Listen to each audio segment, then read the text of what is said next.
அனைவருக்கும் வணக்கம். இன்றைய தகவல் வாங்க வீடியோக்குள்ளே போகலாம். வீடியோவை முழுசாக பாருங்கள்.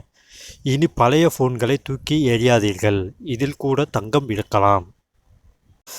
இன்றைய நவீன உலகில் ஒவ்வொரு வீட்டிலும் உபயோகப்படுத்தாத பழைய தொழில்நுட்ப சாதனங்கள் நிறையா ஒரு பெட்டியே உள்ளது.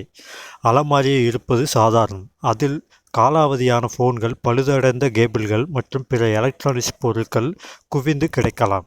ஆனால் அந்த பழைய ஃபோன்களும் மைக்ரோ யூஎஸ்பி கேபிள்களும் கூட தங்கம் உட்பட்ட சில மதிப்புமிக்க உலோகங்கள் மற்றும் தாதுக்களை கொண்டிருப்பதை நீங்கள் அறிவீர்கள்.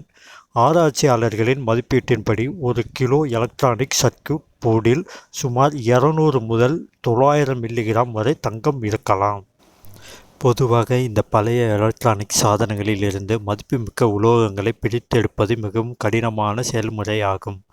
இதற்கு முன்னர் சயனைடு மற்றும் மெர்க்குரி போன்ற மிகவும் நச்சுத்தன்மை வாய்ந்த ரசாயனங்கள் பயன்படுத்தப்பட்டு வந்தன.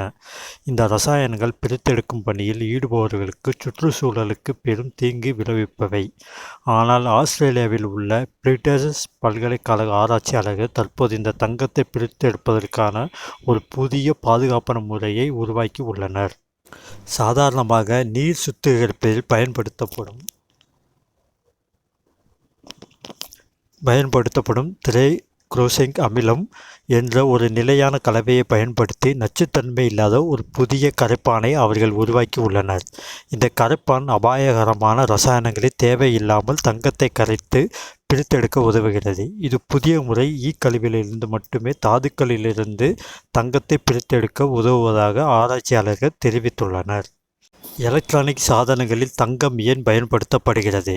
தங்கம் அதன் இயற்கையான மின்கடத்தும் திறன், நீடித்த தன்மை மற்றும் அரிப்பு எதிர்ப்பு சக்தி போன்ற காரணங்களுக்காக எலக்ட்ரானிக் பொருட்களில் பரவலாக பயன்படுத்தப்படுகிறது. உலக ஐக்கிய நாடுகள் சபையின் மதிப்பீட்டின்படி 2022ஆம் ஆண்டில் உலகில் சுமார் 62 மில்லியன் டன் கழிவுகள் உற்பத்தி செய்யப்பட்டுள்ளதாக தெரிய வந்துள்ளது. இது 2010 ஆண்டாம் விட 82% அதிகம். இந்த கழிவுகளிலிருந்து தங்கத்தை பிரித்தெடுக்கும் போது நச்சுத்தன்மை கொண்ட ரசாயனங்கள் பயன்படுத்தப்படுவதால் சுற்றுச்சூழல் பெரிதும் பாதிக்கப்படுகிறது. எனவே இந்த புதிய முறை கழிவுகளை மறுசுழற்சி செய்வதில் ஒரு பெரிய மாற்றத்தை கொண்டு வரும் என எதிர்பார்க்கப்படுகிறது.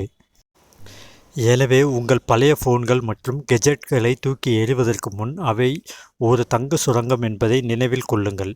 இந்த புதிய தொழில்நுட்பம் பெரிய அளவில் வர்த்தக ரீதியாக பயன்பாட்டிற்கு வரும் வரை நீங்கள் உங்கள் பழைய எலக்ட்ரானிக்ஸ் பொருட்களை உள்ளூர் கழிவு மறுசுழற்சி மையங்களில் அல்லது தொண்டு நிறுவனங்களில் ஒப்படைக்கலாம். இது சுற்றுச்சூழலை பாதுகாக்கவும் நமது வருங்கால சந்ததியருக்கு ஒரு பசுமையான பூமியை விட்டுச் செல்லவும் உதவும். இன்றுடன் இன்றைய தகவல் முடிவுற்றது. மேலும் இது போன்ற தகவல்களை அறிந்து கொள்ள நமது செலியன் தமிழ் சேனல் சப்ஸ்கிரைப் செய்யவும். மேலும் இந்த வீடியோ உங்களுக்கு பிடித்திருந்தால் லைக் பண்ணவும், கமெண்ட் பண்ணவும். மீண்டும் அடுத்த வீடியோவில் சந்திப்போம். நன்றி, வணக்கம்.